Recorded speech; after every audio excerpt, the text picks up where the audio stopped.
বিসমিল্লাহির রহমানির রহিম। আলহামদুলিল্লাহি রাব্বিল আলামিন ওয়াসসালাতু ওয়াসসালামু আলা সাইয়্যিদিল মুরসালিন, আম্মা বাদ। আজকে আমরা সূরা ইউনূসের ৩ নম্বর রুকু পড়ব, ২১ নম্বর আয়াত থেকে ৩০ নম্বর আয়াত পর্যন্ত। এই রুকুর মূল আলোচ্য বিষয় হলো যে মানুষ যখন কষ্টে পড়ে, মানে বিপদে পড়ে, তখন মানুষ আল্লাহকে ডাকে, কিন্তু যখন আল্লাহ তাদের বিপদ দূর করে দেন, তখন তারা আল্লাহর বিরুদ্ধে ষড়যন্ত্র করে বলতে এটা সবসময় আক্ষরিক অর্থে ষড়যন্ত্র না। যেমন হলো আল্লাহর আয়াত নিয়ে তারা ঠাট্টা করে এবং পরকাল নিয়ে সন্দেহ করে এবং তারা আল্লাহর সাথে শিরিক করে। তো আরবিতে মাকরুন শব্দটা এখানে আসছে। এরপরে আরেকটা বিষয় হলো যে এই দুনিয়ার উপমা আসলে কেমন, মানে এই দুনিয়ার অবস্থাটা আসলে কেমন, এটা আল্লাহর একটা উদাহরণ দিয়ে আল্লাহ এখানে আমাদেরকে বুঝাইতে করছেন আর কি, যে আমরা যেন বুঝি। আর আল্লাহ তাআলা শান্তির দিকে ডাকেন, মানে আল্লাহ তাআলা আমাদেরকে যে আহ্বান করছেন, আমাদেরকে যে ডাকছেন, বা এই যে দিনের যে দাওয়াত, এটা মূলত শান্তির দিকে। শান্তি বলতে দুনিয়াতে শান্তি, আখেরাতেও শান্তি, দারুস সালাম। কাফেররা যাদের উপাসনা করে, যাদের ইবাদত করে, তারা নিজেরাও জানে না যে তাদের ইবাদত করা হচ্ছে, মানে তাদের যে ইবাদত করা হচ্ছে এটা তাদের কাছেও পরিষ্কার না। তারা কিছু জড় পদার্থ ছাড়া এখানে আসলে কিছুই নাই। তো সুতরাং তারাও এইটা জানে না যে তাদের ইবাদত করা হচ্ছে। তো এই বিষয়গুলো এই রুকুর মূল আলোচ্য বিষয় আর কি। এরপরে আমরা কোরআন পড়া শুরু করছি। আউযু বিল্লাহি মিনাশ শাইতানির রাজিম, বিসমিল্লাহির রহমানির রহিম। وَإِذَا أَذَقْنَا النَّاسَ رَحْمَةً مِّن بَعْدِ ضَرَّاءَ مَسَّتْهُمْ إِذَا لَهُم مَّكْرٌ فِي آيَاتِنَا قُلِ اللَّهُ أَسْرَعُ مَكْرًا إِنَّ رُسُلَنَا يَكْتُبُونَ مَا تَمْكُرُونَ وَإِذَا أَذَقْنَا النَّاسَ رَحْمَةً مِّن بَعْدِ ضَرَّاءَ مَسَّتْهُمْ وَإِذَا أَذَقْنَا মানে আমি যখন আস্বাদন করাই, আন্নাসা মানুষকে, রাহমাতান রহমত, আমি যখন রহমত আস্বাদন করাই বা রহমত আমি যখন মানুষকে আস্বাদন করার সুযোগ দেই, মিম বাদি দররা মাসাতহুম সেই কষ্টের পরে যেটা তাদের জীবনে আসছিল, তাদের জীবনে যে দুর্বিপাক, যে বিপদ আসছিল, সেই বিপদ আসার পরে আমি যখন তাদেরকে ভালো অবস্থা দেই, মানে আমার রহমত আস্বাদন করার সুযোগ দেই, তখন এটার অর্থ কি? এটার অর্থ মুফাসসিররা বলেন যে মক্কার কাফেররা, বর্ণিত আছে যে একবার আল্লাহ তাদের উপরে দুর্ভিক্ষ দিলেন, অনাবাদি, বা তাদের খুব খারাপ অবস্থা হলো মক্কায় প্রায় 7 বছর। তখন তারা প্রায় ধ্বংস হয়ে যাচ্ছিল এরকম। তখন তারা নবীজি সাল্লাল্লাহু আলাইহি সাল্লামের কাছে তারা হলো দোয়ার জন্য আসছে, যে আমাদের জন্য দোয়া করেন এবং আমাদের উর্বরতার জন্য বা আমাদের আয় উন্নতির জন্য আল্লাহর কাছে দোয়া করেন। এবং তারা এটাও ওয়াদা করছিল যে যদি আমরা এই অবস্থা থেকে মুক্তি পাই, আমরা ঈমান আনবো। কিন্তু যখন আল্লাহ তাদেরকে রহমত দিলেন বা রহম করলেন, বৃষ্টি বর্ষিত হলো, তখন তারা আবার কুফরে ফিরে গেল। মানে আল্লাহ তাআলা, অর্থ হলো আল্লাহ তাআলা যখনই এই মুশরিকদেরকে তিনি এই কষ্টের পরে, তাদের যে কঠিন অবস্থার পরে যখনই তিনি তাদেরকে কিছুটা স্বাচ্ছন্দ্য দিলেন, সুখ দিলেন, তখন ইদা আলাহুম মাকরুন ফি আয়াতিনা, মানে যখনই আল্লাহ তাআলা তাদেরকে কিছুটা সুখ বা কিছুটা স্বাচ্ছন্দ্য যখন দিলেন, ইদা আলাহুম মাকরুন ফি আয়াতিনা, ইদা মানে হলো হঠাৎ, তারা হলো মাকরুন, তাদের আছে অনেক, মাকরুন ফি আয়াতিনা আমার আয়াতের ব্যাপারে অনেক ষড়যন্ত্র, অনেক চক্রান্ত আছে, মানে হলো যে নানান রকম ছল চাতুরি, নানান রকম দ্বিধাদ্বন্দ্ব, নানান রকম সন্দেহ, মানে মুজাহিদ রাহিমাহুল্লাহ বলেন যে ইস্তিহজাউন ওয়া তাকযীবুন। এই মাকরুন অর্থ হলো ইস্তেহজা মানে হলো ঠাট্টা, ওয়া তাকযীব মানে হলো মিথ্যা সাব্যস্ত করা, এটাকে বলা হয়েছে মাকরুন। মানে আরবি শব্দটার আক্ষরিক অর্থ হলো ষড়যন্ত্র, কিন্তু এটা মূলত অর্থ হলো যে তারা ঠাট্টা মশকরা শুরু করলো এবং তারা হলো এটাকে মিথ্যা সাব্যস্ত করা শুরু করলো। তো আল্লাহ তাআলা বলেন কুলিল্লাহু আসরাউ মাকরা, বলো যে আল্লাহু আসরাউ মাকরা, মানে আল্লাহ তাদের এই যে ধোঁকা, এই ধোঁকার যে শাস্তি বা তাদের যে এই ঠাট্টা, এই যে তাদের যে মিথ্যা সাব্যস্ত করা, এটার যে শাস্তি, এইটা দেওয়ার ক্ষেত্রে খুবই দ্রুতগামী, মানে আল্লাহ তাআলা খুব দ্রুত এটার শাস্তি দেন বা দিতে পারেন।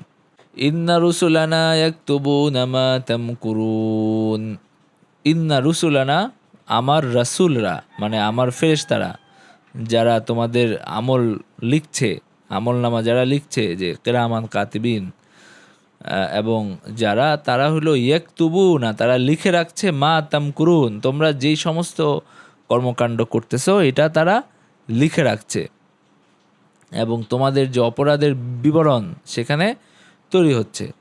তো এখানে আল্লাহ তাআলা তাদেরকে সাবধান করলেন বা তাদেরকে বুঝাইলেন যে তারা যে সমস্ত কর্মকাণ্ড করছে এবং যত কিছুই তারা করে, এগুলো কোনো গোপন কিছু না, এটা কোনো গোপন কোনো ব্যাপার না, এটা আল্লাহর ফেরেশতাদের কাছেই গোপন না, আল্লাহর কাছে তো অবশ্যই গোপন না, যিনি আলিমুল খাবির, যিনি মানে সর্বজ্ঞ এবং সব কিছু জানেন, তার কাছে তো অবশ্যই গোপন না, তার ফেরেশতাদের কাছেও গোপন না।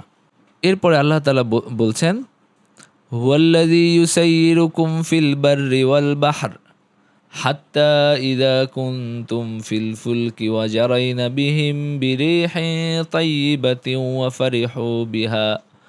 وفرحوا بها جاءتها ريح عاصف وجاءهم الموج من كل مكان وظنوا أنهم أحيط بهم دعوا الله مخلصين له الدين لئن أنجيتنا من هذه لنكونن من الشاكرين هو الذي يسيركم في البر والبحر, তিনি মানুষকে মানে তোমাদেরকে, হুয়াল্লাযী তিনি ওই সত্তা যিনি তোমাদেরকে ইউসাইয়িরুকুম ভ্রমণ করান জলে এবং স্থলে, ফিল বাররি ওয়াল বাহর জলে এবং স্থলে, মানে আল্লাহ তাআলা তার শক্তিতে তিনি তোমাদেরকে ভ্রমণ করান, ফিল বাররি মানে জমিনে, আলাদ দাওয়াব মানে বিভিন্ন জন্তু জানোয়ার যেটা ছিল, যেমন উট ছিল, ঘোড়া ছিল, এগুলোতে ভ্রমণ করান, ওয়াফিল বাহরি আলা সুফুন, এবং এই যে আপনার হলো জলে সেটা হলো নৌকা বা যা যা কিছু ছিল, তো এগুলোতে তিনি ভ্রমণ করান, এবং যা কিছু পরবর্তীতে আসছে সব কিছু এই পানির উপরে তিনি তোমাদেরকে ভ্রমণ করান।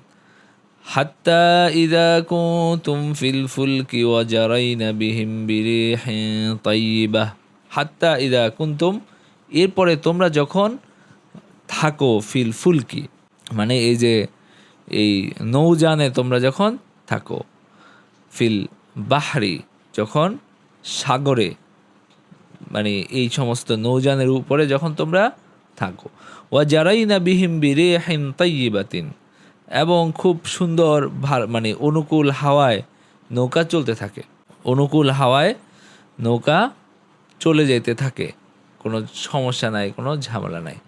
ওয়াফারিহু বিহা এবং এটাতে তারা উৎফুল্ল হয়, মানে তারা আনন্দিত থাকে যে চমৎকারভাবে নৌকা চলছে।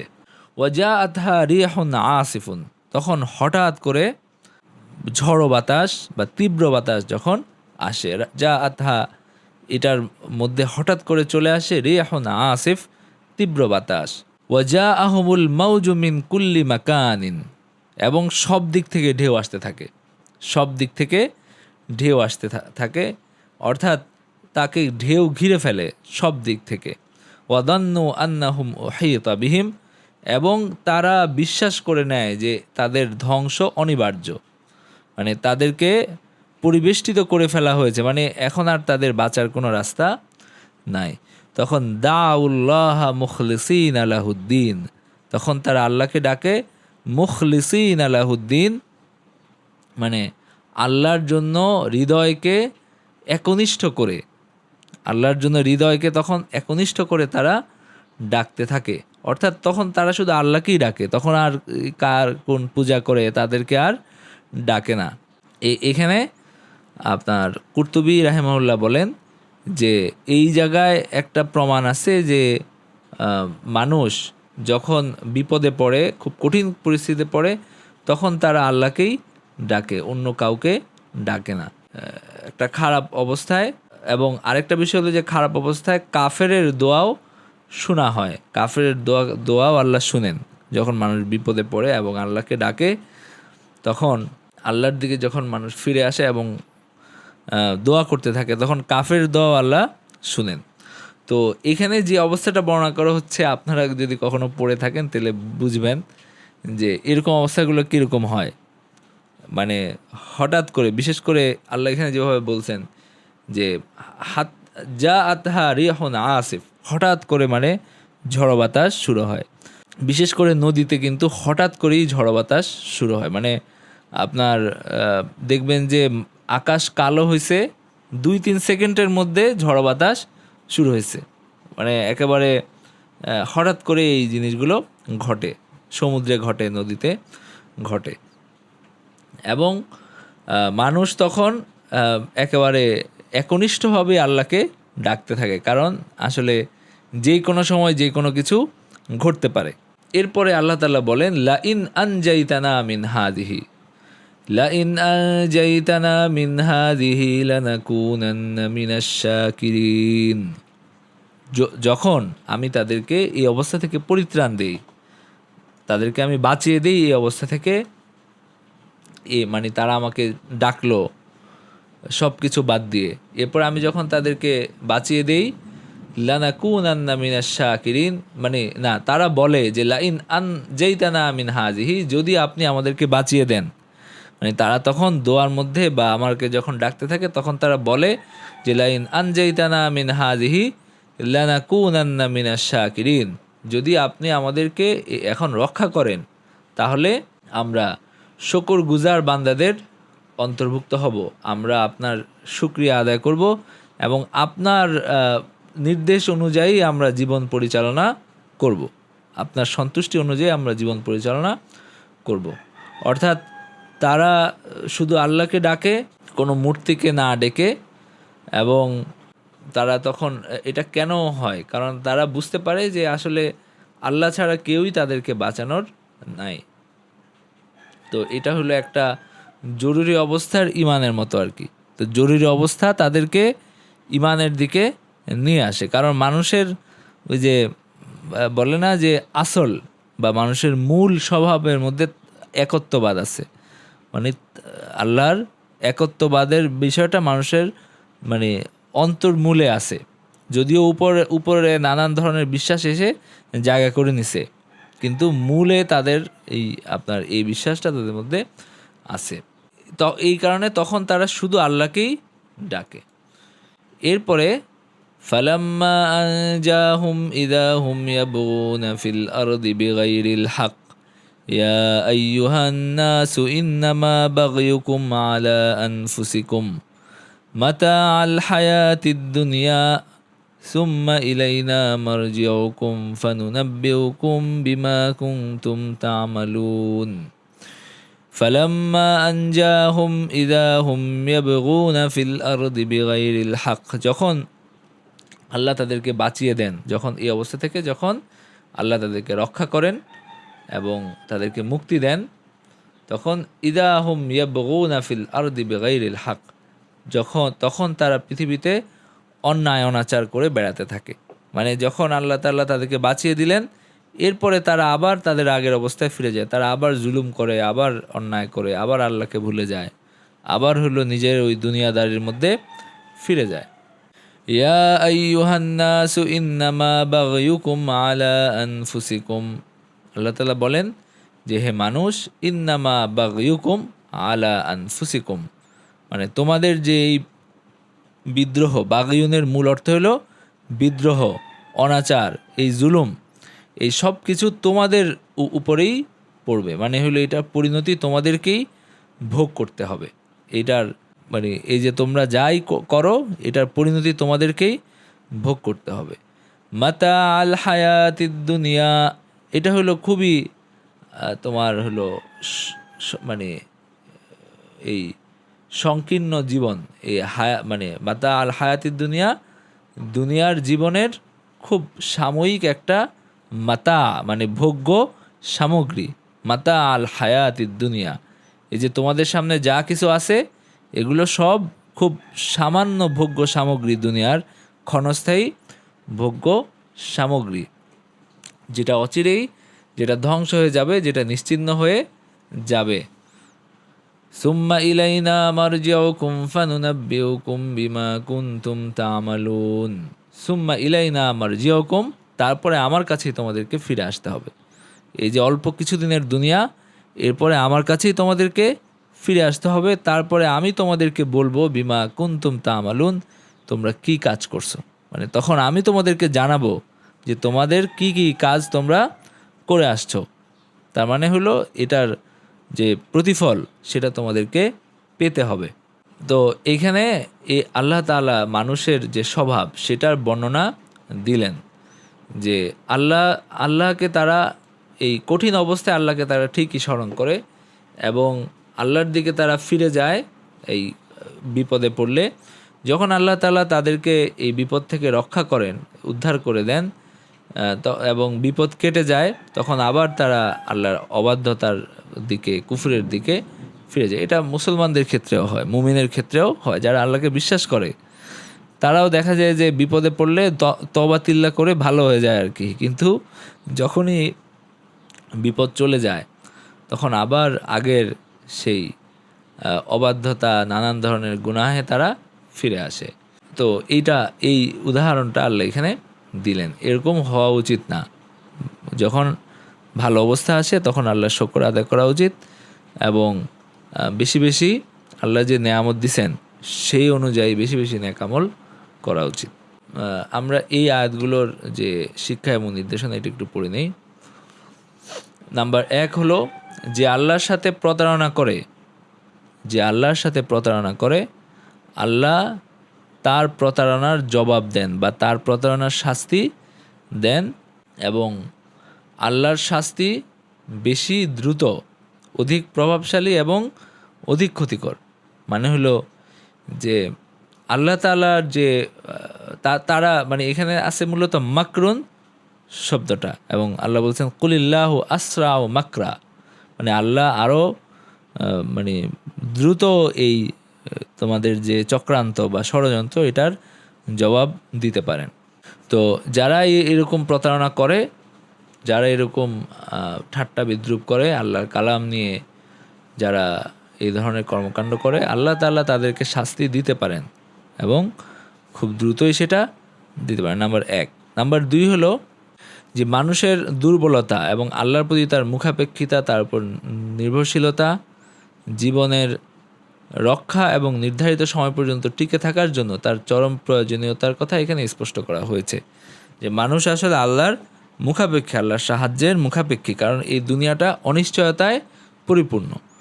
মানে এই দুনিয়ায় যত কিছুই আছে, যত নেয়ামতই আছে, এগুলো কোনোটাই কোনো সুনিশ্চিত স্থায়ী কিছু না। এটা সবসময় এটার মধ্যে অনিশ্চয়তা আছে এবং আল্লাহর উপর ভরসা করা ছাড়া অনেক সময়ই কোনো কিছু করার নাই। তো মানুষ খুবই আল্লাহ প্রতি মুখাপেক্ষী এবং খুবই দুর্বল, তার নিজের আসলে তেমন কিছুই করার ক্ষমতা নাই। কিন্তু এরপরে যখন আল্লাহ তাদেরকে ভালো অবস্থায় রাখেন তখন তারা এটা ভুলে যায়। দুঃসময়ে বান্দার আন্তরিক দোয়া এই কথা প্রমাণ করে যে তাওহীদ হলো মূল আর শিরক হলো পরবর্তীতে বানানো। মানে দুরবস্থায় পড়লে মানুষ যে শুধু আল্লাহকেই ডাকে, এটা থেকে বোঝা যায় যে তাওহীদ হলো মূল, মানে এটা হলো মানুষের অন্তরের অন্তঃস্থলে এটাই আছে, কিন্তু উপরে নানান কিছু এটার উপরে আবরণ তৈরি করছে অনেক কিছু, কিন্তু সেটা দুঃসময়ে সেগুলো কাজ করে না। নাম্বার 4 হলো প্রাচীন যুগের মুশরিকরা এই উম্মতের অজ্ঞ লোকদের চেয়ে ভালো অবস্থায় ছিল। তারা সুখ স্বাচ্ছন্দ্যে শিরিক করত, কিন্তু কষ্টের সংকটে একমাত্র আল্লাহকে ডাকত। কিন্তু আজকের অজ্ঞ মুসলমানদের শিরিক সুখে দুঃখে সমানভাবে চলতে থাকে। মানে আল্লাহ যাদের কথা বলছেন, আমরা যদি বলি যে মক্কার অধিবাসীরা যাদের কাছে ইসলাম আসছে, অথবা সে আরবদের কাছে যাদের কাছে ইসলাম আসছে, তাদের মধ্যে আসলে এইটুক ইমান অন্তত ছিল, তারা শিরিক করতে বটে কিন্তু তারা আল্লাহকে ডাকতো। কোরআনে আরও অনেক জায়গায় এটা আছে, এবং অনেক কিছুর কারণেই তাদের কাছে ইসলাম গেছে।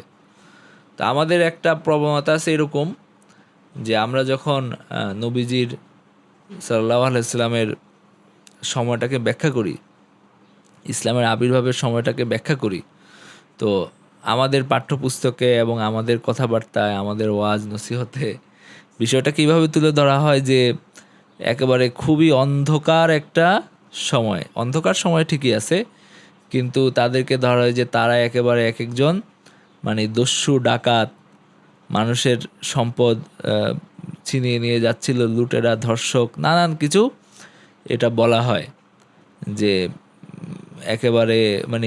একেবারে পাপ পঙ্কিল একটা অবস্থা থেকে তারা সোনার মানুষে পরিণত হয়েছেন। কিন্তু বাস্তবতা হলো যে আপনার মক্কায় যারা ছিল তাদের সারা দুনিয়ার মধ্যে এরকম যোগ্যতা ছিল, যেই যোগ্যতার কারণে আল্লাহ তাদেরকে নির্বাচন করছেন যে সারা দুনিয়ায় তারা ইসলামের বার্তা নিয়ে যাবে। তাদের মধ্যে সেই গুণাবলী, সেই বৈশিষ্ট্য ছিল। এবং কিছু মানুষ তো খারাপ ছিল যারা পরবর্তীতেও ঈমান আনে নাই, কিন্তু যারা ঈমান আনার তৌফিক যারা পাইছে তাদের মধ্যে অনেকেই জাহিলি জীবনেও মানে ভালো জীবনযাপন করত। মানে হলো যে তারা এমনকি শিরকেও তারা জড়িত হয় নাই, তারা জীবনে মদ স্পর্শ করে নাই, তারা একটা খোঁজার মধ্যে ছিল বা অনুসন্ধানে ছিল যে আসলে সত্য কী, এরকম একটা ধারণা তাদের মধ্যে। যেমন আমরা হযরত আবু বকর রাদিয়াল্লাহু আনহুর কথা ধরতে পারি, যে উনি মানে আজীবনই উনি জাহিলি যুগে উনি খুবই শুদ্ধ জীবনযাপন করতেন। এরকম আরও অনেক সাহাবী আছে। তো এইটা কোন প্রসঙ্গে বললাম, এই যে মানে এবং তাদের মধ্যে আল্লাহর প্রতি বিশ্বাস ছিল, যেহেতু হযরত ইব্রাহিম আলাইহিস সালামেরই বংশধর তারা, হযরত ইসমাইল আলাইহিস সালামের বংশধর, এবং কাবা তাদের সামনে, এবং তারা সবসময় কাবার রব আল্লাহকে ডাকতো। এবং আরও কিছু ঘটনা ছিল, যেমন আসহাবে ফিলের ঘটনা তাদের সামনে ঘটছে। নবীজি সাল্লাল্লাহু আলাইহি ওয়াসাল্লাম যে বছর জন্মগ্রহণ করেন সেই বছরই এই ঘটনাটা ঘটছে। এই যে বাদশাহ আব্রাহা যখন আসছে এবং কাবা আক্রমণ করছে, তখন নবীজির যে দাদা আব্দুল মুত্তালিব তিনি বলছেন কি যে আমার ওই যে একটা খুব প্রসিদ্ধ ঘটনা আছে, সেটা হলো যে ওনার উট ধরে নিয়ে গেছিল ওই আব্রাহার সৈন্যরা। তো তিনি আব্রাহার কাছে গেছেন এটা নিয়ে, এটার জন্য মানে অভিযোগ করতে যে আমার উট তারা ধরে নিয়ে আসছে। তো তখন আব্রাহা বলছেন যে আপনার প্রতি আমার অনেক শ্রদ্ধা ছিল, মানে আপনি তো, উনি তখন ওই মক্কার সর্দারদের মধ্যে সর্বপ্রধান। তো উনি বলছেন যে আপনার প্রতি আমার অনেক শ্রদ্ধা ছিল, যে আপনি মানে একজন বড় সর্দার এখানকার, কিন্তু আপনার দৃষ্টিভঙ্গি তো খুবই মানে সংকীর্ণ। আপনি আমার কাছে আসছেন উট চাইতে, আমি আপনাদের উপাসনা গৃহ যেটা, সেটা আমি ভেঙে ফেলার জন্য আসছি, আপনি সেটার জন্য কিছু না বলে আপনি উটের তদবির করতে আমার কাছে আসছেন। মানে আপনি তো খুবই স্বার্থপর, এবং আপনার জাতীয় বা আপনি যে নেতা সেই অনুযায়ী আপনার দৃষ্টিভঙ্গি খুবই ছোট। তো উনি তখন বলছেন যে উট হলো আমার জিনিস, এই কারণে আমি উট নিতে আসছি বা উট খুঁজতে আসছি, আর যেটা আল্লাহর ঘর সেটা আল্লাহই রক্ষা করবেন, সেটা নিয়ে আমার চিন্তা না করলেও হবে। তো শেষ পর্যন্ত আল্লাহই তার ঘর রক্ষা করছে, এবং এটা তাদের সামনে ঘটছে। এবং আরও অনেক কিছু, যে কারণে তারা এরকম না যে তাদের মধ্যে একেবারে আল্লাহর প্রতি বিশ্বাস ছিল না, তাদের মধ্যে আল্লাহর প্রতি বিশ্বাস ছিল, তারা আল্লাহকে বিশ্বাস করতো, আল্লাহকে ডাকতো। যেমন কোরআনে আরও এক জায়গা আছে যে এইটা হইলে কি হবে, মানে তারা তখন অনেকগুলো আয়াতে পরপর যে তারা মানে কাফেররা বলতো যে আল্লাহ, মানে এটা কে করছেন, কে তোমাদেরকে সৃষ্টি করছেন, তারা বলতো আল্লাহ। কিন্তু পরে আবার তারা হলো নানান ওই যে সুপারিশকারী হিসাবে, নানান কিছু হিসাবে তারা নানান কিছু নিয়ে আসতো। এটা অনেকটা আমাদের কিছু পথভ্রষ্ট মুসলমানদের মতো, যারা আপনার আল্লাহকে ডাকে এবং আল্লাহকে ভালোবাসে, কিন্তু তারা এটার সাথে নানান কিছু শরিক করে ফেলছে, যেমন মাজার, পীর, নানান কিছু। তো তাদের অবস্থাটা এরকম ছিল, তারা আল্লাহকে ডাকতো, আল্লাহকে মানতো বা আল্লাহকে বিশ্বাস করতো, কিন্তু তারা এটার সাথে আরও নানান কিছু শরিক করত এবং তারা বলতো যে এরা আমাদেরকে সুপারিশ করবে। এবং কাবার মধ্যে অনেকগুলো মূর্তি ছিল, সেগুলোকে তারা পূজা করতো নানান সুপারিশকারী হিসাবে। কিন্তু যখন খারাপ অবস্থায় পড়তো তখন শুধু আল্লাহকেই ডাকতো, এই আর কি। এবং এখানে আয়সারুত তাফাসির থেকে আমি যে শিক্ষা নির্দেশনা এখানে উল্লেখ করছি, সেখানে উনি আরেকটা কথা বলছেন যে আমাদের যুগে এরকমও অনেক মানুষ আছে যারা খারাপ অবস্থায় আল্লাহকে ডাকে না, এরকম মানুষও আছে এবং আসলেই আছে, যারা বিশেষ করে নাস্তিক, ইসলাম বিদ্বেষী, এরকম অনেক মানুষ আছে যারা খারাপ অবস্থায় আল্লাহকে ডাকে না। তো যাই হোক, আরেকটা বিষয় হল নাম্বার 5, মানুষের অন্যায় অত্যাচার তার নিজের উপরই ফিরে আসে, যেমন তার প্রতারণা, অঙ্গীকার ভঙ্গ, এগুলো তার নিজের উপরে ফিরে আসে। হাদিসে এসেছে 3টি জিনিস তার মালিকের উপরেই ফিরে আসে: অত্যাচার, প্রতারণা এবং অঙ্গীকার ভঙ্গ। সালাসুন আলা আসহাবিহা আল বাগি ওয়াল মাকরু আচ্ছা, মানে হলো যে এই মানুষ যখন জুলুম করে, আরেকজনের সাথে প্রতারণা করে, ধোঁকা দেয় এবং অঙ্গীকার ভঙ্গ করে, এগুলোর প্রতিফল তার উপরে ফিরে আসে এবং এইগুলার প্রতিদান সাধারণত মানুষ দুনিয়াতেই পেয়ে যায়।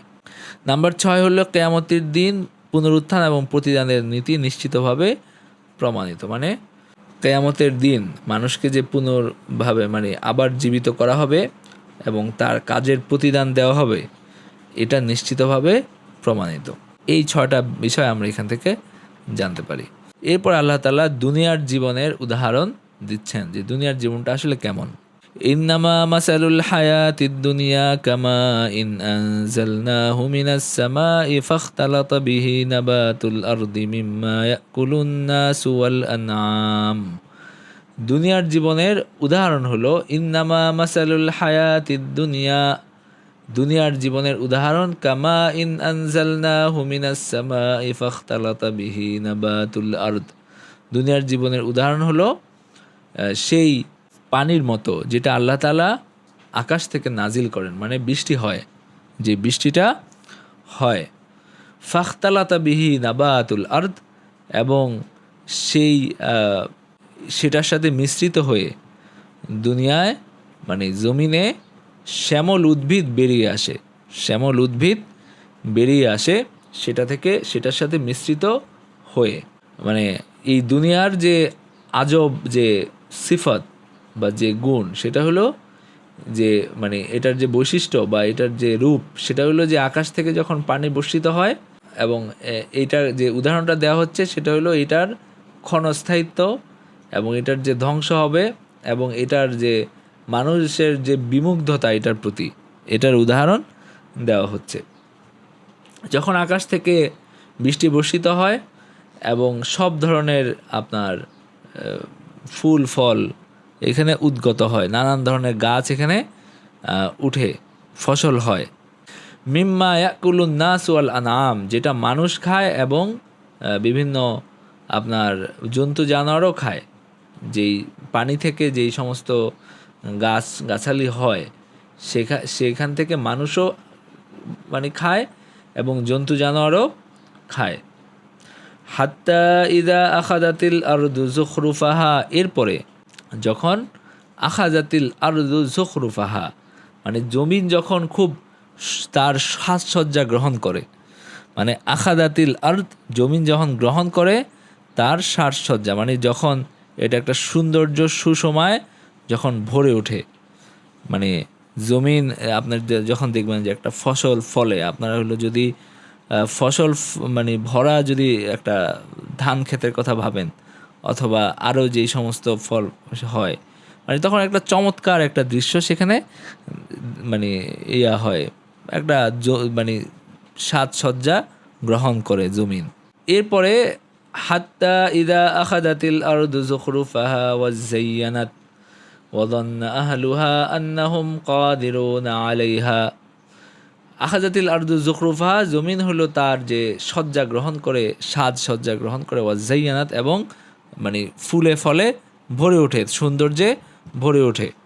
তখন ওয়াদান্না আহলুহা আন্নাহুম কাদিরুনা আলাইহা, এখানে তার যে আহাল মানে তার যে অধিবাসী বা তার যে মালিক, এই ক্ষেতের যারা মালিক, তারা ভাবতে থাকে যে আন্নাহুম কাদিরুনা আলাইহা, মানে তারা এটার উপরে ক্ষমতা পাইছে, মানে এটা তাদের হাতে চলেই আসছে, এই ফসল তাদের হাতে চলেই আসছে, তো তারা যে কোনো সময় এটা থেকে উপকৃত হইতে পারে, এটা তারা ভাবতে থাকে এবং যে কোনো সময় তারা কেটে এটা ঘরে নিয়ে আসবে। আতাহা আমরুনা লাইলান আও নাহারান, তখন দেখা যায় যে হঠাৎ করে আমার আমরুনা, আমার নির্দেশ, এটা লাইলান আও নাহারান, দিনে অথবা রাতে এটা চলে আসে, মানে আল্লাহ তাআলার সিদ্ধান্ত চলে আসে, এখানে যা আছে এগুলো ধ্বংস হওয়ার সিদ্ধান্ত এটা চলে আসে। ফাজা আলনাহা হাসিদান, তখন আমি এটাকে আমি বানিয়ে দেই, স্তূপাকার করে দেই, তখন আমি এটাকে কেটে স্তূপাকার করে দিই, যেন কাল এখানে কোনো আবাদ ছিল না। ফাজা আলনাহা হাসিদান কা আল্লাম তাগনা বিল আমস, যখন আমি এটাকে কেটে স্তূপাকার করে দেই, যেন কা আল্লাম তাগনা বিল আমস, মানে গতকালও যেন এখানে কিছুই ছিল না, যেমন ঝড় এসে সব কিছু ধ্বংস হয়ে গেল, এরকম আর কি। কাযালিকা নুফাসসিলুল আয়াতি লিকাওমি ইয়াতাফাক্কারুন, এইভাবে আমি আমার আয়াতগুলোকে আমি বর্ণনা করি, এভাবে আমি আমার আয়াতগুলোকে বর্ণনা করি, লিকাওমি ইয়াতাফাক্কারুন, সেই জাতির জন্য, সেই মানুষদের জন্য যারা ঈমান আনে, যারা হলো আল্লাহর প্রতি না, সেই মানুষদের জন্য যারা চিন্তাভাবনা করে, যারা চিন্তাভাবনা করে, কারণ যারা চিন্তাভাবনা করে তারাই এই যে উদাহরণ আল্লাহ দিলেন এবং যে ইয়াটা বললেন, এটা থেকে তারাই উপকৃত হইতে পারে। এই কারণে আল্লাহ তাআলা বললেন যে নুফাসসিলুল আয়াতি লিকাওমি ইয়াতাফাক্কারুন, সে তাদের জন্য যারা চিন্তাভাবনা করে, যারা আল্লাহর আয়াতগুলো নিয়ে গবেষণা করে। তো এখানে রুহুল মানি, তাফসির রুহুল মানির লেখক বললেন যে এখানে আপনার তাদের কথা কেন বলা হলো, কারণ তারাই উপকৃত হয়, অন্যরাও পড়ে, আল্লাহ সবার জন্যই বলছেন, কিন্তু মূলত উপকৃত হয় যারা চিন্তাভাবনা করে, যারা চিন্তাশীল তারা। তো আল্লাহ এখানে দুনিয়ার উদাহরণ দিলেন যে সেই দুনিয়াটা কেমন, যে এখানে যেমন হলো আকাশ থেকে যখন পানি বর্ষিত হয় এবং সেটা দিয়ে নানান রং বেরঙের ফুল ফল ফুটে এবং হলো আপনার খুব চমৎকার দেখা যায়, কিন্তু যখন এটাকে ধ্বংস করে দেওয়া হয় অথবা যখন এটা কেটে ফেলা হয়, তখন দেখা যায় যে এটা একটা বিরান ভূমি, এখানে কিছুই নাই। তার মানে হলো কালকে যেটা চমৎকার সুশোভিত ছিল, আজকে কিছুই নাই।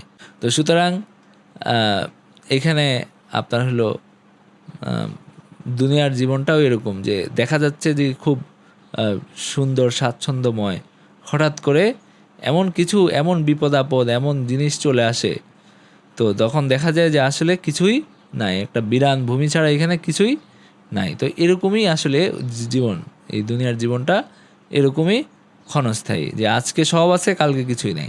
আজকে মনে হচ্ছে যে আমার সবই আছে, কালকে মনে হচ্ছে কিছুই নাই, হ্যাঁ এরকম। এরপরে আল্লাহ তাআলা বলেন, ওয়াল্লাহু ইয়াদউ ইলা দারিস সালামি ওয়া ইয়াহদি মান ইয়াশাউ ইলা সিরাতিম মুস্তাকিম। ওয়াল্লাহু ইয়াদউ ইলা দারিস সালাম, আল্লাহ মানুষকে ডাকেন দারিস সালাম, শান্তির ঘরের দিকে। সেই শান্তির ঘর মানে হলো আল্লাহ মানুষকে জান্নাতের দিকে ডাকেন। ওয়াল্লাহু ইয়াদউ ইলা দারিস সালামি ওয়া ইয়াহদি মান ইয়াশাউ ইলা সিরাতিম মুস্তাকিম, আল্লাহ মানুষকে শান্তির ঘরের দিকে ডাকেন এবং যাদেরকে চান তিনি তার সিরাতে মুস্তাকিমের দিকে তিনি তাদেরকে পথ প্রদর্শন করেন। যেমন কোরআনে আরেক আয়াতে খুব চমৎকারভাবে বলা হয়েছে, ওয়াসারিউ ইলা মাগফিরাতিম মির রাব্বিকুম ওয়া জান্নাতিন আরদুহাস সামাওয়াতু ওয়াল আরদ ওয়াসারিউ ইলা মাগফিরাতিম মির রাব্বিকুম, মানে তোমরা দ্রুত আসো, তোমরা ছুটে আসো, ইলা মাগফিরাতিম মির রাব্বিকুম, তোমাদের রবের মাগফেরাত বা ক্ষমার দিকে, ওয়া জান্নাতিন, এবং ওই জান্নাতের দিকে, আর দুহাস সামাওয়াত ওয়াল আরদ, আর দুহাস সামাওয়াত ওয়াল আরদ, যেই জান্নাতের ব্যাপ্তি হলো অনেকগুলো আকাশ, অনেকগুলো জমিন। মানে তোমরা যে দুনিয়ার যে কল্পনা, তোমাদের যে কল্পনার ব্যাপ্তি যতটুকু আছে, এই আর দুহাস সামাওয়াত ওয়াল আরদ মানে অনেকগুলো আকাশের ব্যাপ্তির সমান তার ব্যাপ্তি। ওয়াইদাত লিল মুত্তাকিন, যেটাকে তিনি মুত্তাকিদের জন্য যেটাকে তিনি প্রস্তুত করছেন। তো এখানে আল্লাহ তাআলা বলছেন ওয়াল্লাহু ইয়াদউ ইলা দারিস সালাম, আল্লাহ তাআলা মানুষকে ডাকেন দারুস সালাম বা শান্তির ঘরের দিকে, মানে জান্নাতের দিকে, বা আপনার হলো স্থিরতার এবং সুখের যে ঘর, সেটার কথা, সেই জান্নাতের কথা বলা হচ্ছে। ওয়াহদি মান ইয়াশাউ ইলা সিরাতিম মুস্তাকিম, এবং তিনি যাকে চান তিনি হলো পথ দেখান, ইলা সিরাতিম মুস্তাকিম, সিরাতে মুস্তাকিমের দিকে, মানে সরল পথের দিকে, মানে হলো ইসলামের দিকে। সরল পথ মানে হলো কি, মানে দ্বীনুল ইসলাম, ইসলামের দিকে তিনি মানুষকে পথ দেখান। কেন? কারণ হলো ইসলামই মানুষকে জান্নাতের দিকে নিয়ে যায়, জান্নাতের দিকে মানুষকে ইসলামই নিয়ে যায়। তো আল্লাহ মানুষকে জান্নাতের দিকে ডাকেন এবং ইসলামের দিকে পথ দেখান, যেন তারা ইসলামকে জীবনে অনুসরণ করে জান্নাতে পৌঁছতে পারে। এখান থেকে যে শিক্ষা এবং নির্দেশনা আমরা পাই, একটা হলো যে দুনিয়ার জীবনের আসল চিত্র বর্ণনা করা হয়েছে, এর সবুজ সজীবতা এবং সৌন্দর্য দ্রুতই বিলীন হয়ে যায়। মানে এবং আমরা হলো দুনিয়ার যে আমাদের জীবনটাও যদি আমরা দেখি, আমাদের যৌবন খুবই ক্ষণস্থায়ী। কালকে যেটা ছিল, মানে হলো মনে হলো যে শরীরে অনেক শক্তি আছে, অনেক রূপ লাবণ্য আছে, অনেক আপনার হলো সুষমা জীবনে আছে, কিন্তু এটা দেখবেন যে প্রতিদিন একটু একটু করে কমতে থাকে। প্রতিদিন আপনার শক্তি, আপনার রূপ লাবণ্য, আপনার হলো মানে জীবনে যে প্রাণ চাঞ্চল্য, এটা একটু একটু করে কমতে থাকে। যেটা কৈশোরে থাকে, যেটা তারুণ্যে থাকে, সেটা যৌবনে পুরোপুরি থাকে না। আবার যেটা যৌবনে থাকে সেটাও আস্তে আস্তে ক্ষয়ে যেতে থাকে আর কি। তো আমরা যারা মানে 30-এর বেশি আমাদের বয়স হয়েছে, অথবা 40 অথবা 50-এর মতো, আমরা চিন্তা করতে পারি যে আমাদের জীবন আসলে কত বেশি এখন নাই, এক সময় যেটা ছিল।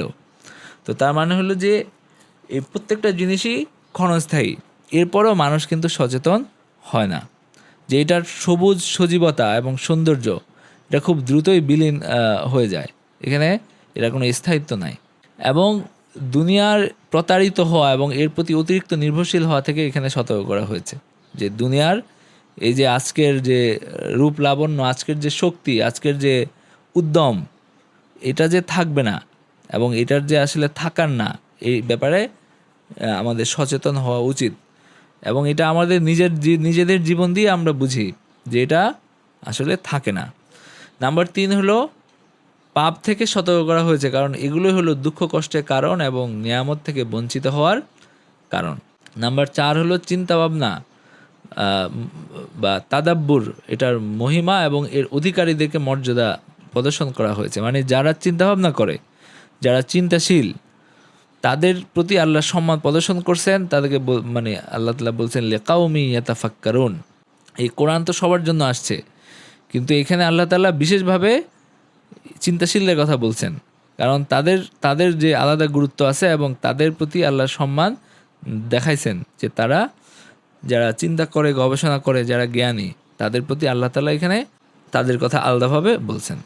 নাম্বার 5 হলো যে আল্লাহর পক্ষ থেকে বান্দাদের প্রতি যে অনুগ্রহ এবং দয়া, তিনি তাদেরকে নিজের ঘরে জান্নাতে আমন্ত্রণ জানান এবং তাদেরকে সম্মানিত করা এবং নেয়ামত দান করার জন্য তিনি তাদেরকে ডাকতে থাকেন। তার মানে হলো আল্লাহর অনুগ্রহ এবং দয়া আছে বান্দাদের প্রতি। এরপরে আল্লাহ তাআলা বলছেন লিল্লাযীনা আহসানুল হুসনা ওয়া জিয়াদাহ ওয়ালা ইয়ারহাকু উজুহাহুম কাতারুন ওয়ালা যিল্লাহ উলাইকা আসহাবুল জান্নাহ হুম ফিহা খালিদুন। লিল্লাযীনা আহসানুল হুসনা ওয়া জিয়াদাহ, যারা আহসানু যারা হলো সৎকর্ম করছে তাদের জন্য আছে আল হুসনা। যারা সৎকর্ম করছে ইমানের মাধ্যমে, আমলের মাধ্যমে যারা এহসান করছে। এহসান বলতে এহসান মূলত কি? এহসান মানে অনুগ্রহ হয়, এহসান মানে সৌন্দর্য হয়, সুন্দর করা, ভালো করা, এটাও হয়। এহসান আর হুসনা এই দুইটা একই, মানে একই শব্দমূল থেকে আসছে। তো আল্লাহ তাআলা মূলত বলতে চাচ্ছেন যে যারা ভালো করছে তাদের জন্য ভালো আছে, যারা ভালো করছে এটার প্রতিদান তাদের জন্য ভালো আছে। লিল্লাযীনা আহসানুল হুসনা, যারা এহসান করছে, যারা ভালো করছে ইমানের মাধ্যমে, আমলে সালেহের মাধ্যমে, তাদের জন্য হুসনা আছে, মানে তাদের জন্য কল্যাণ আছে, তাদের জন্য ভালো আছে। এটা জান্নাতের মাধ্যমে, এটা হলো আল্লাহর প্রতিদানের মাধ্যমে। আরেকটা হলো ওয়াজিয়াদা, এবং আরও বেশি আছে। মানে যে এহসান তারা করছে সেটার প্রতিদান তো আছেই, আরও বেশি আছে। সেটা কি? সেটা হলো মুফাসসির এখানে বলেন যে আল্লাহর দিদার, আল্লাহর সাক্ষাৎ। মানুষ যা নেয়ামত পাবে, এটা হাদিসে আছে যে মানুষের কাছে তুচ্ছ মনে হবে যখন তারা আল্লাহর সাক্ষাৎ পাবে। তো সেটা সবচেয়ে বড় নেয়ামত। তো এখানে ওয়াজিয়াদা বলে মুফাসসিরদের ব্যাখ্যা হলো যে এখানে আল্লাহর সাক্ষাতের কথা বলা হচ্ছে। তো মানুষ তার কর্মের প্রতিদান তো পুরোপুরি পাবেই, এরপরে আল্লাহর পক্ষ থেকে আরও বেশিও আছে। আবার আল্লাহর পক্ষ থেকে তার যে সাক্ষাৎ এটাও আছে, এটাও আরও সবচেয়ে বড় নেয়ামত। ওয়ালা ইয়ারহাকু উজুহাহুম কাতারুন ওয়ালা যিল্লাহ, এবং তাদের চেহারা, মুখমণ্ডলকে আবৃত করবে না মলিনতা এবং অপমান। মানে জান্নাতের যাওয়ার পরে তাদের আর কোনো দুশ্চিন্তা, অপমান তাদের আর মানে হবে না, কোনো পরিশ্রম, এই মলিনতা তাদের চেহারায় আর হবে না। ওয়ালা জিল্লা, কোনো ধরনের আপনার অপমান, অপদস্থ হওয়ার কোনো ছাপ তাদের চেহারায় আর থাকবে না, তাদের চেহারা থাকবে উজ্জ্বল। তো হাদিসে এটা আছে যে, যদিও এইখানে ওই কথা সম্ভবত বলা হয় নাই, বা এদিকে ইঙ্গিত থাকতেও পারে, যে যখন মানুষ আল্লাহ তাআলার দিদার লাভ করবে, যখন তারা আল্লাহকে দেখবে, তখন তাদের চেহারাও উজ্জ্বল হয়ে যাবে। মানে আল্লাহর সাথে যে তাদের সাক্ষাৎ হয়েছে এটার কারণে তাদের সৌন্দর্য, তাদের রূপ, তাদের মানে আর আগের চেয়ে অনেক বেশি বেড়ে যাবে। তো এখানে আল্লাহ তাআলা জিয়াদার কথা বলছেন, এরপরে বলছেন ওয়ালা ইয়ারহাকু উজুহাহুম কাতারুন ওয়ালা যিল্লা, তাদের চেহারায় আর কোনো মলিনতা, কোনো অপমান, অপদস্থ হওয়ার ছাপ আর থাকবে না। উলাইকা আসহাবুল জান্নাতি হুম ফিহা খালিদুন, তারাই হলো জান্নাতের অধিবাসী, সেখানে তারা চিরকাল, অনন্তকাল সেখানে তারা থাকবে। উলাইকা আসহাবুল জান্নাহ হুম ফিহা খালিদুন, এটার নেয়ামতের কোনো ক্ষণস্থায়িত্ব নাই, এটার কোনো শেষ নাই। যেমন দুনিয়ার যে জাখারিফ, দুনিয়ার যে সৌন্দর্য, এটা যেমন ক্ষণস্থায়ী, এটার যেমন কোনো স্থায়িত্ব নাই, আজকে আছে কালকে নাই, তাই না? তো জান্নাতের নেয়ামত এরকম না যে আজকে আছে কালকে নাই, বরং এটা চিরস্থায়ী। এটাই হলো দুনিয়া এবং জান্নাতের মধ্যে পার্থক্য। ওয়াল্লাযীনা কাসাবুস সাইয়্যাতি জাযাউ সাইয়্যাতিম বিমিসলিহা ওয়া তারহাকুহুম যিল্লাহ মা লাহুম মিনাল্লাহি মিন আসিম কাআন্নামা উগশিয়াত উজুহুহুম কিতাম মিনাল লাইলি মুযলিমা উলাইকা আসহাবুন নারি হুম ফিহা খালিদুন। এরপরে আল্লাহ তাআলা মানে অসৎ কর্ম যারা করছে, যারা পাপাচার করছে তাদের কথা বলছেন। ওয়াল্লাযীনা কাসাবুস সাইয়্যাতি, যারা হলো অর্জন করছে সাইয়্যাত, মানে এর আগে আল্লাহ বলছেন এহসানের কথা, এখন বলছেন অকল্যাণ বা অসৎ কর্ম যারা অর্জন করছে। তো তাদের অকল্যাণের বদলায় জাযাউ সাইয়্যাতিম বিমিসলিহা, একই রকম অকল্যাণ তাদের জীবনে আছে। মানে যারা খারাপ কাজ করছে দুনিয়ায়, আল্লাহর অবাধ্যতা করছে, কুফরি করছে, তাদেরকে প্রতিদান দেওয়া হবে সাইয়্যাতিম বিমিসলিহা, একই, মানে ওই সম পরিমাণ, বেশি না।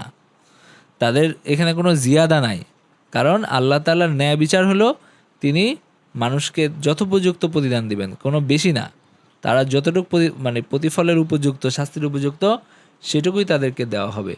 আর হাসানাত এটা হলো বেশি, এখানে আল্লাহর পক্ষ থেকে আরও বৃদ্ধি করে দেওয়া হবে। সাইয়্যাতের ক্ষেত্রে সমান সমান, আর হাসানাতের ক্ষেত্রে মুদাআফা, মানে হলো 3 গুণ 4 গুণ। এবং ওই যে যেমন আমরা সূরা বাকারায় পড়ে আসছি যে একটা গমের, এই যে একটা ধানের শীষ, ওই যে আপনার 7টা শীষ হয়, সেখান থেকে 700, মানে আল্লাহ তাআলা বলছেন যে আল্লাহ তাআলা প্রত্যেকটা সদকার সওয়াব 700 গুণ পর্যন্ত বৃদ্ধি করে দিতে পারেন, কারণ আল্লাহ রহমানুর রহিম।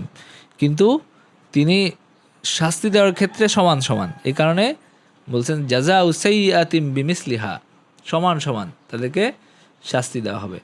ওয়াতারহাকুহুম যিল্লা, এবং তাদেরকে অপমান অপদস্থতা তাদেরকে ঢেকে ফেলবে।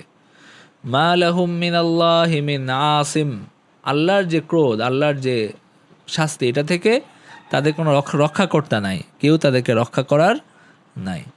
কান্নামা উগশিয়াত উজুহুহুম কিতাম মিনাল লাইলি মুযলিমা, তাদের অবস্থা এরকম হবে যে তাদের চেহারাকে ঢেকে ফেলবে কিতাম মিনাল লাইল, যেন রাতের একটা অংশ তাদের চেহারাকে ঢেকে ফেলছে, মুদলিমা তাদেরকে অন্ধকার করে ফেলছে, যে তাদের মুখমণ্ডল যেন ঢেকে দেওয়া হয়েছে রাতের আধার রাতের টুকরো দিয়ে। উলাইকা আসহাবুন নার, এরাই হলো, এখানে আল্লাহ যে উদাহরণটা দিলেন সেটা কি, সেটা হলো যে যেন তাদের চেহারাকে পরিয়ে দেওয়া হয়েছে একটা কালো পোশাক, যেন রাতের একটা অংশ দিয়ে তাদেরকে ঢেকে দেওয়া হয়েছে, এত বেশি মানে তাদের মলিনতা থাকবে তাদের চেহারায়। উলাইকা আসহাবুন নার, তারাই হলো জাহান্নামের অধিবাসী, হুম ফিহা খালিদুন, এবং তারাই সেখানে চিরকাল তারা সেখানে থাকবে, তারা এখান থেকে তাদের কোনো নিষ্কৃতি নাই।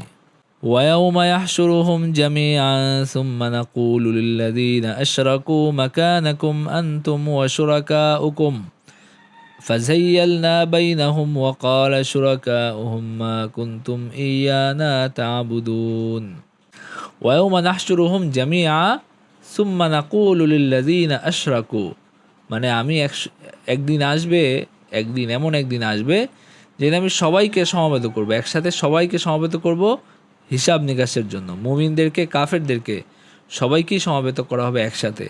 তারপরে যারা মুশরিক তাদেরকে বলা হবে মাকানাকুম, তোমরা হলো তোমাদের জায়গায় দাঁড়িয়ে থাকো, মাকানাকুম আনতুম ওয়া শুরাকাউকুম, তোমরা যাদেরকে শরিক করছো তারা এবং তোমরা সবাই নিজের নিজের জায়গায় দাঁড়িয়ে থাকো, যাদের তোমরা ইবাদত করে আসছো দাঁড়িয়ে থাকো, মানে অপেক্ষা করো যে তোমাদের জন্য আল্লাহ কি শাস্তি নির্ধারণ করে রাখছেন সেই জন্য অপেক্ষা করতে থাকো।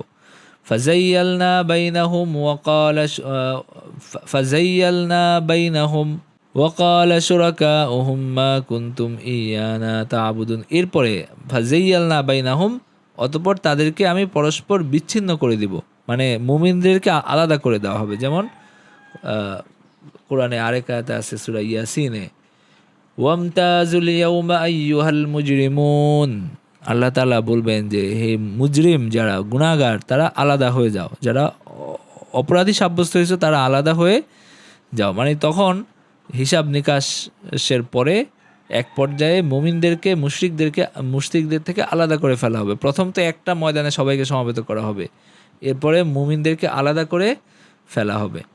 এবং ওয়াকালা শুরাকাউহুম, তাদের যে শরিকরা, যাদের পূজা তারা করছে, যাদেরকে আল্লাহ তখন জীবন দিবেন, কথা বলার শক্তি দিবেন, তারা তখন বলবে যে মা কুনতুম ইয়ানা তা'বুদুন, মানে তোমরা তো আমাদের উপাসনা, মানে তারা কিভাবে জানবে, তারা কি জানে নাকি যে তারা তাদের পূজা করছে, তারা তো পাথর জড় পদার্থ ছাড়া কিছুই না।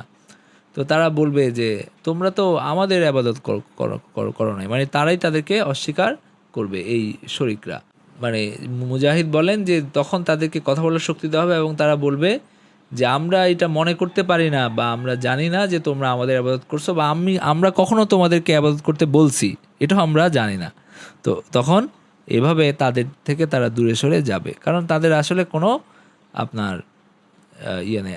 কোরআনে আরেক জায়গা আছে ইজতাবাররা আল্লাযীনা তুবিউ মিনাল্লাযীনা তাবাউ ওয়া রাআউল আযাবা ওয়া তাকাত্তাআত বিহিমুল আসবাব, মানে যখন যাদেরকে অনুসরণ করা হয়েছে তারা তাদের হাত ঝেড়ে ফেলবে, মানে নিজেদেরকে মুক্ত ঘোষণা করবে বা তাদের আর দায় নিতে অস্বীকার করবে আর কি, দায় নিবে না কেউ কারো, সবাই নিজের চিন্তা করবে। এবং তারা যখন শাস্তি দেখবে তাদের মধ্যকার সমস্ত বন্ধন তখন ছিন্ন হয়ে যাবে। সেখানে মূর্তিদের কথা বলা হচ্ছে, আবার নেতাদের কথাও বলা হচ্ছে। তো এইখানে বিশেষ করে মূর্তিদের কথা শরীকদের কথা বলা হচ্ছে। তো এখানে তাদের কথা হইতে পারে যাদেরকে যে সমস্ত পীর মুর্শিদদেরকে তারা পূজা করছে, এবং তারা তো আসলে তাদের কাছ থেকে কোনো দায় করবে না যে আমরা তোমাদেরকে কখনো বলছি, মানে তারা নিজেরা মানে বাঁচবে আর কি, নিজেদের চিন্তা করবে। ফাকাফা বিল্লাহি শাহিদাম বাইনানা ওয়া বাইনাকুম ইন কুন্না আন ইবাদাতিকুম লাগাফিলিন। ফাকাফা বিল্লাহি শাহিদাম বাইনানা ওয়া বাইনাকুম, তখন এই শুরাকা যাদেরকে তারা শরীক করছে তাদেরকে মানে তারা বলবে যে আল্লাহই সাক্ষী হিসাবে যথেষ্ট, যে আমরা কি তোমাদেরকে মানে কোনোদিন বলছিলাম নাকি যে আমাদের পূজা করো, আমাদের হলো এরকম ইবাদত করো। তো আল্লাহ আমাদের এবং তোমাদের মধ্যে সাক্ষী হিসাবে যথেষ্ট। ইন কুন্না আন ইবাদাতিকুম লাগাফিলিন, আমরা তোমাদের ইবাদত থেকে গাফিল ছিলাম, আমরা কিছু শুনতাম না, কিছু দেখতাম না, কোনো জ্ঞান ছিল না আমাদের, আমরা একটা জড় পদার্থ ছিলাম, এখানে কোনো রূহ বলতে কিছু তো সুতরাং তোমরা কি করছো এটা আমরা কিছুই জানি না, এবং এই ব্যাপারে আল্লাহ আমাদের সাক্ষী হিসাবে যথেষ্ট। হুনালিকা তাবলু কুল্লু নাফসিম মা আসলাফাত ওয়া রুদ্দু ইলাল্লাহি মাওলাহুমুল হক ওয়া দাল্লা আনহুম মা কানু ইফতারুন। এবং হুনালিকা তাবলু কুল্লু নাফসিম মা আসলাফাত, মানে তখন সেই সময় প্রত্যেকটা নফস, প্রত্যেকটা মানুষ তারা এটা যাচাই করে নিতে পারবে যে তারা ইতিপূর্বে তারা কি করছে, তারা কি ভালো করছে, যে ভালো এবং যে মন্দ করছে সব কিছু তারা যাচাই করে নিতে পারবে, এবং তারা হলো এটার প্রতিদান পাবে, এই তাদের কাজের উপরে তারা প্রতিদান পাবে। ওয়ারুদ্দু ইলাল্লাহি মাওলাহুমুল হক, এবং তাদেরকে ফিরিয়ে নেওয়া হবে তাদের যে সত্যিকার মালিক, প্রকৃত মালিক, তার কাছে তাদেরকে ফিরিয়ে নেওয়া হবে, যিনি তাদের প্রতিদান দিবেন ন্যায়পরায়ণতার মাধ্যমে এবং কি যেন বলে ন্যায়পরায়ণতার সাথে। ওয়াদাল্লা আনহুম মা কানু ইফতারুন, এবং যে সমস্ত মিথ্যা তারা রটনা করছে সে সব কিছু হারিয়ে যাবে, সব কিছু তাদের থেকে দূরে সরে যাবে। যে মিথ্যার দুনিয়া তারা রচনা করছিল সেই সব কিছু তাদের থেকে দূরে সরে যাবে। সব রকম আপনার কল্প কাহিনী, সব রকম হলো আপনার এই যে এদের মানে মানুষ শিরিক করার জন্য, আল্লাহর সাথে শরিক করার জন্য, অবাধ্যতা করার জন্য যেই সমস্ত গল্প কাহিনী বানায় সব কিছু তাদের থেকে দূরে সরে যাবে। ওয়াদাল্লা আনহুম মা কানু ইফতারুন, সব কিছু ধ্বংস হয়ে যাবে, সব কিছু তাদের থেকে দূরে সরে যাবে। যে তারা এই মূর্তিরা তাদের হলো শাফাত করবে এবং তাদের জন্য সুপারিশ করবে আল্লাহর কাছে, সব কিছু শেষ হয়ে যাবে, এই সব আশা ভরসা শেষ হয়ে যাবে। এরপরে এই আয়াতগুলো থেকে যে শিক্ষা এবং নির্দেশনা আমরা পাই, একটা হলো সৎকর্মের মর্যাদা বর্ণনা করা হয়েছে, তার ফলে উত্তম কাজের প্রতিদান লাভের বিষয়টি স্পষ্ট করা হয়েছে। আর নাম্বার 2 হলো অসৎকর্মের নিকৃষ্টতা বর্ণনা করা হয়েছে, যা অনুতাপ এবং আফসোসের জন্ম দেয় এবং ক্ষতি ডেকে আনে। আচ্ছা, এরপরে পুনরুত্থান এবং প্রতিদানের আকীদাকে সুস্পষ্ট সত্যরূপে তুলে ধরা হয়েছে। মানুষকে যে আবার জীবিত করা হবে, কি হবে, হাসরের ময়দানে সবাইকে সমবেত করা হবে, হিসাব নেওয়া হবে, এবং যারা মুমিন তাদেরকে আলাদা করা হবে, মুশরিকদেরকে আলাদা করা হবে, এগুলো সুস্পষ্ট বর্ণনা, এখানে কোনো অস্পষ্টতা নাই। তো সুতরাং এখানে খুব আপনার এই জায়গায় দ্বিধাদ্বন্দ্বের কোনো সুযোগ নাই, বরং এটা সুস্পষ্টভাবে তুলে ধরা হয়েছে। নাম্বার 4 হলো যে আল্লাহকে বাদ দিয়ে যাদের উপাসনা করা হয়েছিল তারা সবাই তাদের উপাসকদের থেকে সম্পর্ক ছিন্ন করবে। যে উপাস্য ফেরেশতা হোক, মানুষ হোক, জিন হোক, গাছ হোক কিংবা পাথর, সবাই অস্বীকার করবে যে আমরা তোমাদেরকে তো কখনো বলি নাই যে আমাদের ইবাদত করো, এটা আমরা কখনো বলি নাই। তো সুতরাং কেউ যদি নবীদের পূজা করে, কোনো বড় পীরদের পূজা করে, তারা যদি আসলে ভালো হয়, এরপরেও সবাই তাদের থেকে সম্পর্ক ছিন্ন করবে যে আমাদের সাথে তোমাদের কোনো সম্পর্ক। নাম্বার 5 হলো কিয়ামতের ময়দানে প্রত্যেক ব্যক্তি জেনে যাবে তারা কি সামনে পাঠিয়েছে আর কি পেছনে রেখে গেছে, সে তার পূর্বকৃত কাজগুলো দেখতে পাবে এবং চিনবে, কিন্তু তখন আর ওই জ্ঞান থেকে কোনো উপকার নাই। মানে তখন সে সব কিছুই জানবে, ভালো মন্দ সব কিছু জানবে, কিন্তু এর থেকে আর কোনো উপকার তার নাই আর কি। তখন আর কোনো উপকৃত হওয়ার সুযোগ থাকবে না, যা হয়েছে তাই, যতটুক সে করতে পারছে সেইটুকুই তার অর্জন হিসেবে থাকবে, আর বাকি যেইটুক খারাপ করছে সেটুক তার খারাপ হিসেবে থাকবে। আচ্ছা, তো ঠিক আছে, আমরা আজকের মতো এখানে ক্লাস শেষ করে দিচ্ছি। ও আখিরু দাওয়ানা আলহামদুলিল্লাহি রাব্বিল আলামিন।